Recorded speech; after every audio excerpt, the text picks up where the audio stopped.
Have you ever received a message that stopped your heart cold? Made you question if your family even remembered you existed? That was the text from my mom. "Don't come to the wedding," she wrote. "You and your kids just make things awkward."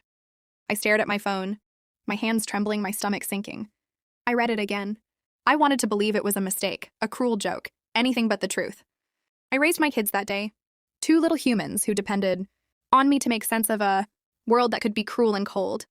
And here was my own mother, the woman who had birthed me, telling me that we were unwelcome at her daughter's wedding. Her words cut sharper than any knife could. My sister was getting married, the kind of day that families were supposed to come together, to celebrate, to create memories. But in my family, celebration always came with judgment, always came with exclusion, and sometimes, yes, cruelty. I didn't reply to the text. I couldn't. Anger and disbelief fought for dominance inside me. I thought about calling my dad, thinking he might soften the blow, give me a reason why this was happening. But I knew better. My father had always stood on the sidelines. A spectator, a judge, but never an advocate. I decided instead to do what I always did. Take a deep breath, plan, and act. I would not let them humiliate me in front of my kids. Not today, not ever. I remembered the nights I had cried in my car, working double shifts just to keep food on the table, just to make sure my children had a chance. I remembered the way my sister had laughed when I told her I could not afford my rent for the month, how my mother rolled her eyes. That day I knew something had to change. I could not remain invisible, could not let them think their cruelty had power over me. And as I sat in my kitchen, my children coloring quietly at the table, an idea began to form. A plan that was not about revenge in the petty sense. Not about making them feel small for a moment, but about showing them, finally, that I had strength, that I had survived, and that I would no longer be dismissed. Weeks went by. I worked tirelessly, a storm of determination propelling me. I made calls, closed deals, leveraged opportunities, and did things I had only dreamed of before. I was relentless, and slowly the life I had always wanted, the one I had been denied by neglect and scorn, started to take shape. The wedding day came, and my mother and sister were buzzing with excitement, unaware that I had not only survived but flourished. I had something they did not expect. Not just confidence, but power. And I planned my entrance carefully, quietly, without announcing myself, letting the suspense build in the room, where everyone believed they controlled the narrative. I walked in with my kids, dressed impeccably, my presence commanding without effort. Conversations stopped mid-sentence, eyes shifted, whispers started. My sister froze, her perfect smile faltering. My mother's jaw tightened, her eyes darting, calculating, realizing that I was no longer the girl she had dismissed. No longer the obstacle to ignore, but a force in her midst. I smiled softly at my children, and they radiated pride and joy, completely unaware of the storm their presence had triggered. I watched as my family recalculated their assumptions, their arrogance crumbling. And in that moment, I understood something important. Revenge is not always loud. Sometimes it is quiet, powerful, and undeniable. Sometimes it is showing up when they expected you to stay away, showing that you are unshakable, unbreakable. I walked through the room, heads turning, whispers trailing, and I could see the panic rising behind the composed masks. My sister's friends tried to make polite conversation, but I could see their confusion, their inability to reconcile the image of the girl they had mocked with the woman standing before them. My mother tried to call my name, a command disguised as conversation, but I did not respond. My silence was more powerful than any words I could utter. Later, when the reception was in full swing, I had orchestrated a surprise. I had invited a few of my colleagues, people whose influence in the industry was substantial, without telling anyone in my family. They entered discreetly, mingled, and subtly shifted the energy in the room. My sister noticed, my mother noticed, and panic started to bloom. Their realization came slowly. I had rebuilt myself into someone formidable. I had turned exclusion and humiliation into a triumph they could not touch. By the end of the evening, as I watched my children dance, laughing freely, I felt an unfamiliar peace. The validation I had sought for, years from a family that had consistently denied me, was irrelevant now. I had proven my worth, not to them, but to myself. And the final twist, the quiet revenge I had planned, had landed. My family would remember this night not for my sister's wedding alone, but for my presence, my power, my triumph. And as the night drew to a close, I looked at my mother, her face pale, her eyes finally acknowledging, perhaps for the first time, the strength she had tried to suppress. I smiled, a calm, deliberate smile, and I realized the truth. The most satisfying victories are not loud or vengeful.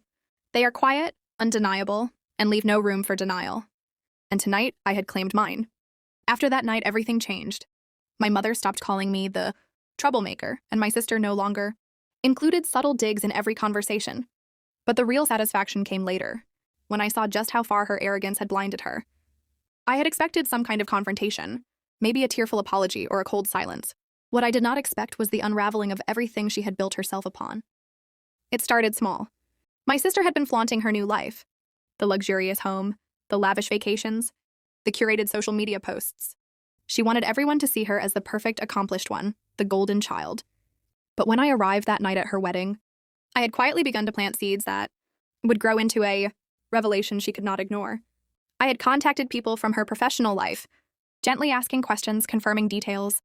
Nothing malicious, just truth, and truth has a way of piercing arrogance. Within weeks, whispers started.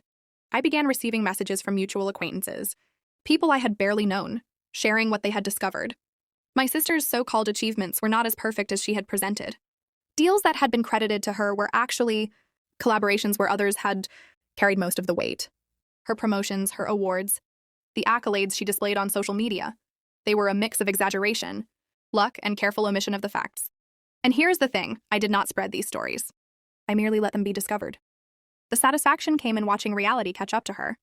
People who had admired her began questioning, recalculating, noticing inconsistencies.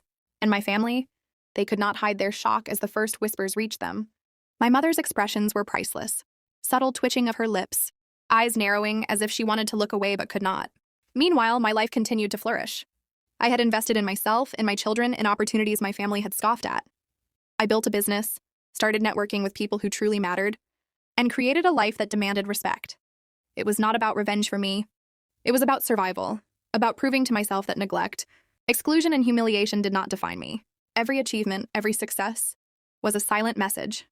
I was not the broken, dismissed one anymore. The next encounter was inevitable. My sister invited me to a casual family dinner, clearly underestimating what had changed. I arrived calmly, dressed in something understated but elegant. I greeted my mother politely, hugged my father, smiled at my sister with measured composure. Nothing dramatic, no loud declarations, but every word I spoke carried weight. Every movement was deliberate, confident. The subtle shift in the energy of the room was undeniable. My presence alone commanded attention. During dinner, my sister tried to maintain control, directing conversations, attempting to highlight her accomplishments. I listened, occasionally interjecting with casual remarks that revealed my awareness of details she thought she had hidden. She noticed immediately, her eyes flickered, the polite smile faltering. The whispers started again, this time more pronounced, as others subtly realized discrepancies in her stories. By the end of the meal, the tension was palpable. I could see my mother calculating, trying to figure out how to regain control. My father, ever the silent observer, gave me a nod across the table, a quiet acknowledgement of the transformation I had achieved. And my sister? She was unraveling. Not in anger, not in tears yet, but in the slow, quiet panic of someone realizing that their carefully curated image was collapsing under the weight of truth. Weeks later, the final act unfolded. My sister had been working on a major project at her job, the one she had used to prove her competence and superiority. She was counting on her reputation, her image, to carry her through. I happened to cross paths with one of the key decision-makers involved. A casual conversation, nothing forced, and over time, I shared insights, gently guiding the discussion with truth. Missteps she had made, oversights she had ignored, started coming to light. The fallout was swift. My sister's credibility suffered quietly but profoundly. Colleagues began questioning her judgment. Her superiors noticed inconsistencies. And my mother, who had once criticized me for failing to achieve, now could not intervene. She realized too late that her favoritism and dismissal had allowed me to build strength and independence that could not be suppressed. The quiet revenge was complete.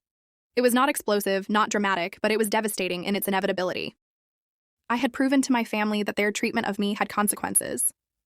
Not just for them, but for themselves. Their arrogance, their cruelty, their favoritism, they had all become liabilities.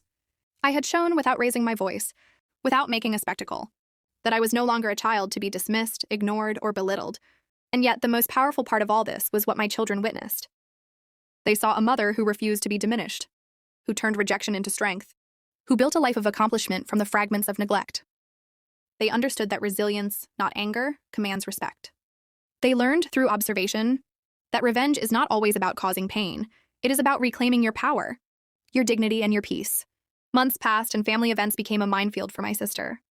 Invitations were extended, subtle glances were exchanged, and she realized that her carefully crafted persona had cracked. Friends she had relied on for validation began to distance themselves, attracted instead to the authenticity and integrity I had cultivated. And every time she tried to regain control, every time she attempted to reassert superiority, the ripple effect of her past actions reminded her of the consequences she had ignored. The final moment came unexpectedly. A family gathering, casual, meant to be lighthearted. My sister attempted to dominate the conversation, boasting about a new venture. But the room was no longer hers to command. People listened, asked questions, noticed flaws, and gently challenged her assertions. My mother, observing quietly, realized that favoritism and neglect do not create loyalty. They create resentment, strengthen those they attempt to suppress. I sat there, quietly proud, my children beside me, watching, learning, absorbing. And I understood fully that my journey was not about making my sister suffer, not about creating drama for spectacle. It was about reclaiming my life, my dignity, and showing that I had endured, survived, and thrived. The whispers of truth, the subtle recalibration of respect, the acknowledgement of my strength. All of it was far more satisfying than any immediate confrontation could have been. By the time the evening ended, my sister's veneer was gone. My mother's attempts to salvage appearances were futile. And I walked away, not triumphant in a gloating sense, but serene in the quiet satisfaction that comes from knowing you have reclaimed your power. My children saw it. My family saw it. And for the first time, I saw myself reflected in their eyes with pride and strength, not pity or dismissal. The lesson I carried, the one that I will never forget, is this. Families can reject, humiliate, and dismiss, but they cannot define you unless you allow them to. Power does not come from wealth, status, or favoritism. It comes from resilience, strategy, and self-respect. And in the end, true revenge is not about making others suffer. It is about rising so far above their pettiness that their world begins to crumble under its own weight. I walked out that night, my children laughing beside me, and I realized something profound. The person who underestimated me the most, my mother, my sister, the entire family, had no idea that I had already won. And sometimes the most satisfying victories are not witnessed by anyone, not even the ones who cause the pain. They are quiet, inevitable, and irreversible. I never looked back.